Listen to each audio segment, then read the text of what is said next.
আমি রাতের বেলায় না একটু বেশিক্ষণ জেগে থাকি, নিজেকে একটু সময় দিই, একটু শান্ত থাকে তো চারিপাশটা, কেউ ডাকে না, কেউ কিছু চায় না, চুপচাপ একটু ফোন দেখি বা হয়তো ভিডিও এডিটিং করি বা কিছু রিলস দেখি, কিছু একটা খাই আর একটুখানি আরাম নিই। কারণ কালকে সকাল থেকে তো আবার শুরু হয়ে যাবে দৌড়ঝাঁপ, ক্লান্তিতে ভরা ঘেমে ভিজে যাওয়া একটা দিন আবার কাল সকাল থেকে শুরু হবে। তাই ওই রাতটুকু টাইম পাই নিজের জন্য বলতে পারো।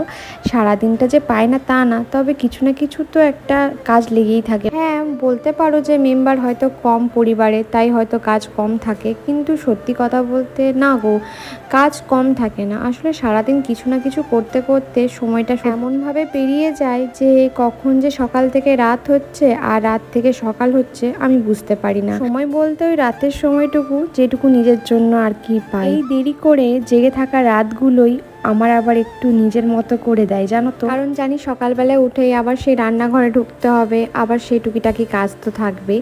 আচ্ছা, টুকিটাকি কাজগুলো যদিও বা আমার বর করে দেয়, কিন্তু রান্নাঘরের কাজটা তো আমাকেই সামলাতে হয়। তাই রান্নাঘরটা রাতের বেলায় পরিষ্কার করেই শুই। আর আজকে প্রীতম অফিস থেকে আসার সময় আইসক্রিম নিয়ে এসেছিলো। অনেকদিন পর ডিনারের পর আইসক্রিম খেলাম, জানো।